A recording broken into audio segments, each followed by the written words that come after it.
As the story goes, John wrote that he wanted to be happy. When the teacher told John he didn't understand the assignment, John replied that his teacher just didn't understand life. See, when I was little, I thought it was that simple.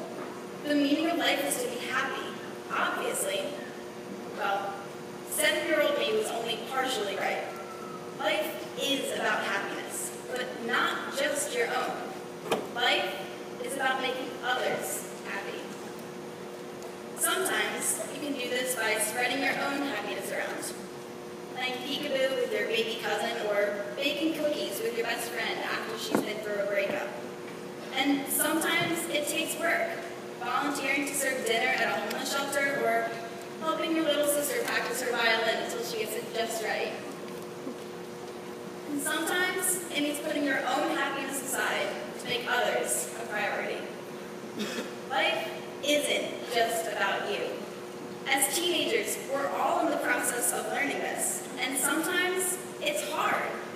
As we reach this milestone, many very important things, graduation parties, prom, summer plans, boyfriends, girlfriends, jobs, bad haircuts, bad spray tans, have been demanding our attention and our time. But as we become our own people, get our own lives, and get away from the outlines and the worksheets and the bells telling us when we can eat or go to the bathroom, we are also getting the freedom to choose how we spend our time.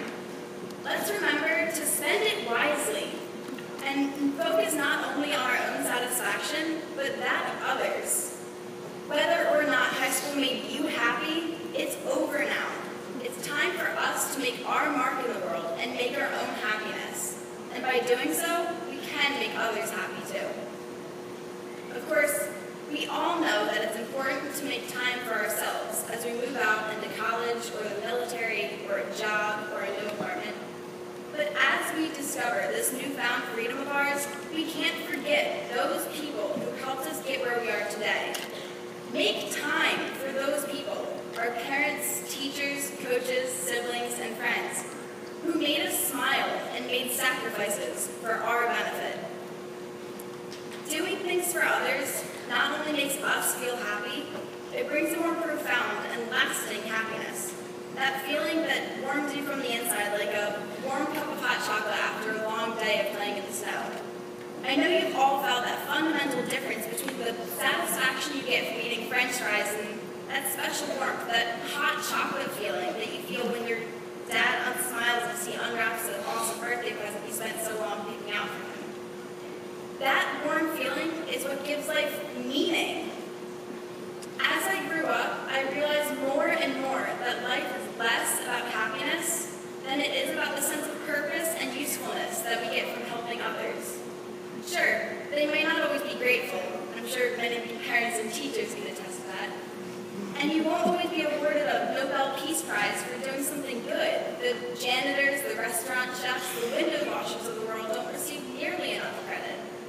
But this sense of self-worth, of usefulness, knowing that you contribute to society, either as a friend or a parent or a waitress or a rocket scientist, it's powerful enough to keep you going, even through the worst of times.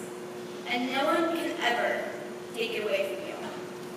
So, as we graduate and maybe go out to dinner tonight, let's enjoy it and tip our waitresses. But what we all need to remember is that John Lennon was right about happiness being the point of life. I know we're all sick and tired of being asked about jobs, about what we want to be when we grow up, or what we want to study in college. Instead, we should think about who, not what, we are going to be. Our real contribution to society does not rest on our jobs, but rather the happiness we create for others and ourselves. And as we start our journey tonight into the real world,